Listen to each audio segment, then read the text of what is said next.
Boa tarde, alunas, boa tarde, alunos. Vamos a mais um vídeo e hoje eu vou falar a respeito do verbete de dicionário, tá? Que se encontra no nosso livro didático, volume 4, nas páginas 3 a 10. Corresponde ao capítulo 13, tudo bem? Então eu vou encaminhar para vocês esse vídeo e o slide com toda a nossa aula e a correção das atividades, para caso vocês não tenham pego inteira, né? Então, o verbete, de uma forma geral, né, que nós temos o verbete de dicionário, o verbete de enciclopédia, o verbete do glossário. De uma forma geral, é um texto curto e objetivo. Tá? O que vem a ser objetivo? Em aulas passadas, nós aprendemos que textos objetivos são aqueles em que não há presença, marcas da opinião do autor a respeito do que ele diz. Que os textos subjetivos são aqueles que contêm, por sua vez, as marcas da opinião do autor a respeito do que ele diz. Então, textos como notícia, como verbete, são textos objetivos, que se pretendem objetivos, né?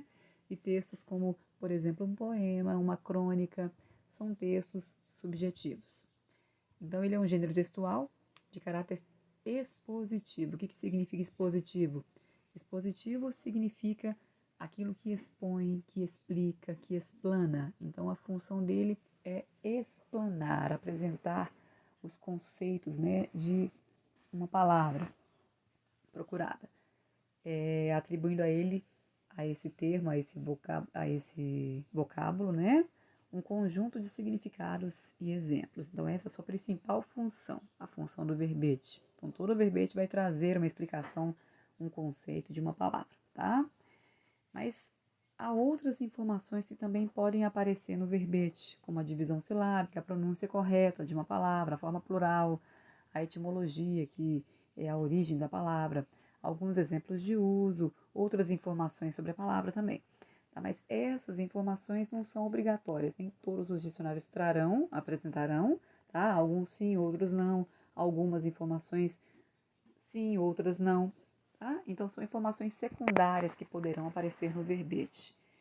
Ele é encontrado em dicionários. O verbete é encontrado em dicionários, glossários e também em enciclopédias. Em cada um deles, o seu formato vai variar.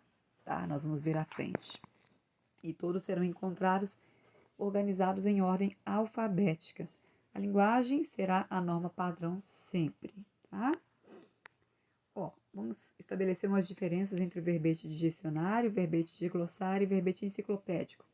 O de dicionário, que é o que nós estamos estudando, ele visa a apresentar o maior número possível de significado de uma palavra, com seus exemplos de uso também em vários contextos. Porque nós aprendemos que uma palavra ela pode ter inúmeros significados, mas cada significado dessa palavra será adequado apenas para um determinado contexto de uso, tá bom? O verbete de glossário, por sua vez, ele apresenta de forma resumida apenas um significado de uma palavra naquele contexto. Geralmente o glossário aparece no final, ao pé de um texto, com as palavras que, porventura, trarão dúvidas para o leitor. Então, os significados dessas palavras serão aqueles apenas que serão necessários para a compreensão da palavra no texto, certo? O verbete enciclopédico é aquele que vai, além de trazer os significados das palavras, também vai trazer outras informações, definições mais complexas, né, mais completas, podendo conter também gráficos, ilustrações e subdivisões que complementam os dados. Tá? Então, são verbetes diferentes.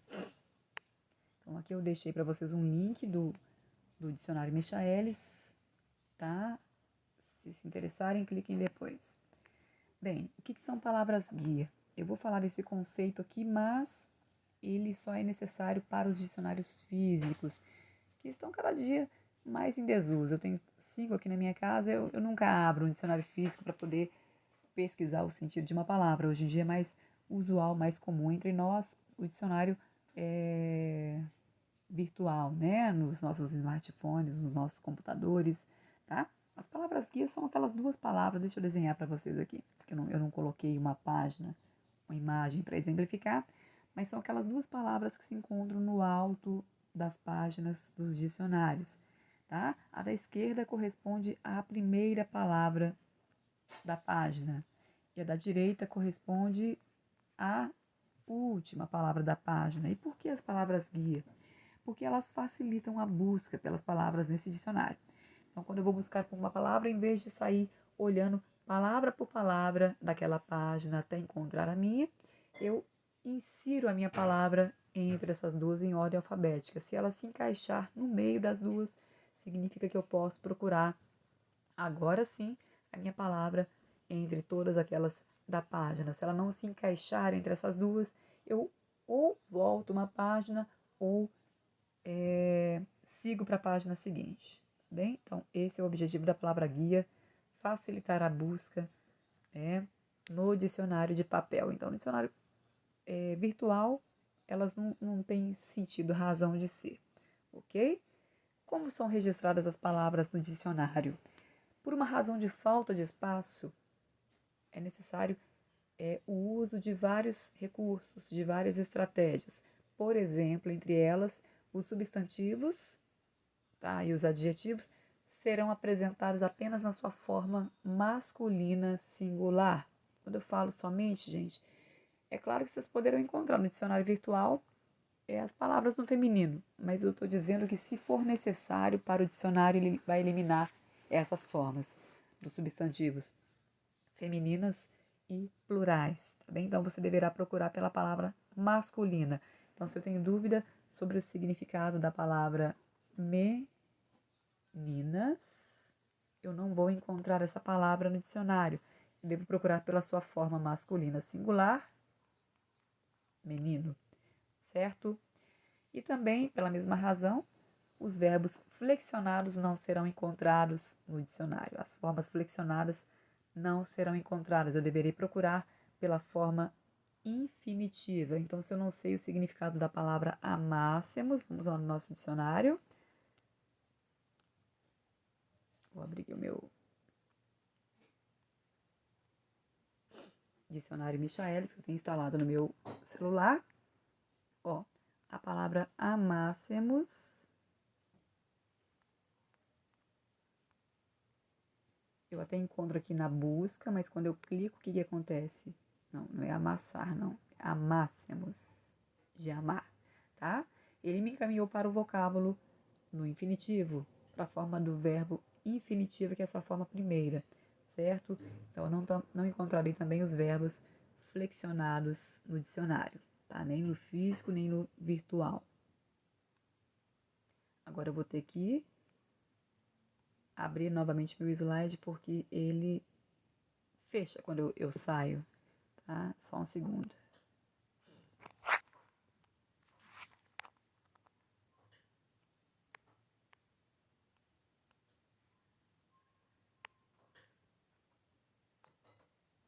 Deixa eu dar uma pausada, já já eu volto.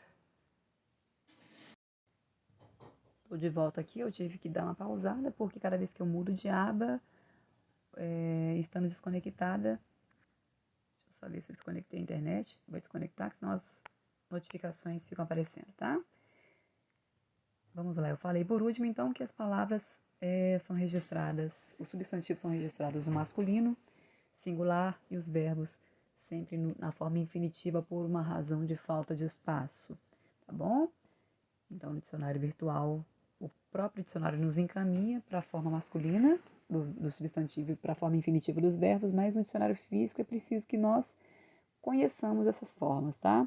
O dicionário físico, ele exige de nós um pouco mais de conhecimento, certo? Próximo, então.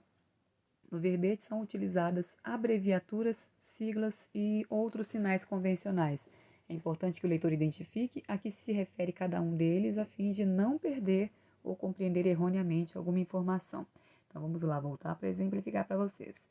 Eu vou sair daqui, voltar para o dicionário, vou ter um probleminha para voltar no slide, vou pausar, tá? Então, vou pegar o verbete dicionário para exemplificar para vocês. Então, observem que nós temos aqui essa abreviatura, essa, Se eu continuar descendo aqui, nós vamos ver que o verbete está cheio de abreviaturas. Cheio de abreviaturas, tá? E por que será que isso acontece? Por que será que nós empregamos abreviaturas? Deixa eu voltar para o slide. Deu certinho. Por uma razão também de falta de espaço, nós precisamos abreviar palavras, empregar siglas. O que são as abreviaturas? A palavra abreviatura é cognata da palavra breve. Abreviar, então, é tornar breve uma palavra. E como que eu torno breve uma palavra? Escrevendo essa palavra apenas algumas letras dessa palavra, tá certo? E como é que eu faço com a produção de uma abreviatura? Eu escrevo a primeira sílaba, perdão. Então, por exemplo, a palavra substantivo, primeira sílaba, subs, e a consoante inicial da sílaba seguinte, letra T, e pronto, construir a abreviatura da palavra substantivo. Masculino, primeira sigla, mas, e a primeira consoante da próxima sílaba, masque e ponto. Tá? Em geral, é assim que nós procedemos na construção de abreviaturas, mas vamos ver aí em textos diversos abreviaturas sendo feitas de forma diferente, sem o ponto, com apenas uma letra inicial, tá bom? Mas essa é a forma de você abreviar uma palavra. Então, a abreviatura é o encurtamento de um vocábulo, de uma palavra. E a sigla, o que vem a ser a sigla? A sigla também tem essa função de encurtar, tornar breve. Mas é tornar breve o quê? Um nome muito extenso, geralmente nomes de instituições, tá? Quando é muito extenso.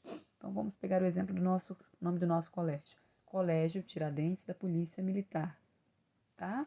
Se nós nos referirmos ao colégio sempre empregando esse nome composto, extenso, fica muito enfadonha a nossa informação, né? Então, nós abreviamos, aliás, produzimos uma sigla pegando como as iniciais de cada palavra que constitui esse nome. Então, da palavra colégio, pegamos a letra C, da palavra Tiradentes, a letra T, da palavra militar, a letra M, perdão, CTPM, primeiro vem CT, a letra P de polícia, e por fim a letra M de militar, e formamos uma sigla do nome do nosso colégio, tá bem? As siglas, elas também têm essa função de abreviar, mas é uma abreviação feita de uma forma diferente, tá bom?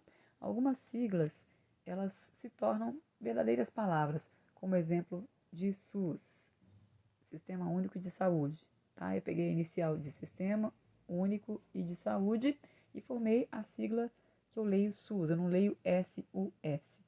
Quando a sigla tem até 3 letras, eu devo grafar todas as letras em maiúsculo, ó, tá certo? Agora, se as letras dessa sigla, aliás, se essa sigla contiver mais de 3 letras, eu devo escrever apenas a primeira letra maiúscula e as demais letras minúsculas, tá? Então, a sigla DENATRAN, Departamento Nacional de Trânsito, é grafada com apenas a letra inicial maiúscula e as demais letras minúsculas, ok? E eu leio como uma palavra. O verbete são usadas, já li essa parte, já expliquei para vocês. Um verbete de dicionário costuma remeter o leitor a outros verbetes para que ele possa compreender outras palavras relacionadas ao termo pesquisado. Vamos lá ao meu dicionário novamente. Vou procurar o verbete samba, que é o que nós vamos analisar no exercício. Samba. Pronto, cliquei na palavra samba. Aqui estão as acepções da palavra samba, tá? Cada númerozinho desse corresponde a um significado da palavra. Então, na palavra samba, no meu dicionário, nós temos 7 significados. E, ao fim do verbete, nós temos aqui algumas expressões formadas com a palavra samba. Samba batido, samba corrido, samba de balanço, samba de breque, samba de enredo, samba de gafieira e outros mais, tá vendo? Outras expressões mais. Então, o dicionário aproveita que há expressões formadas com essa palavra e já listam já lista essas expressões dentro do mesmo verbete. Aí eu quero mostrar uma outra coisa para vocês aqui. Se eu procurar, né, a expressão samba batido, escrever samba batido no dicionário, por exemplo, ou se eu digitar samba de balanço, ou se eu digitar samba de enredo, se eu digitar, o que mais? Vamos ver aqui, ó, samba de terreno, eu certamente não encontrarei essas expressões aqui no meu dicionário. Então, o que acontece? Eu vou clicar aqui na palavra batuque e ela vai explicar para mim o que é o batuque, que é o mesmo que samba batido. Se eu clicar aqui na palavra sambalanço, ele vai me encaminhar para a definição de sambalanço, que é a definição de samba de balanço. Então, essa estratégia é para quando eu não vou encontrar no dicionário a palavra grafada daquela forma. Tá? Então, se eu quero saber o significado de samba de enredo, eu procuro samba hífen enredo, que é nessa forma que esse dicionário me apresentará o significado dessa expressão, tá bom? Vamos voltar lá para o slide.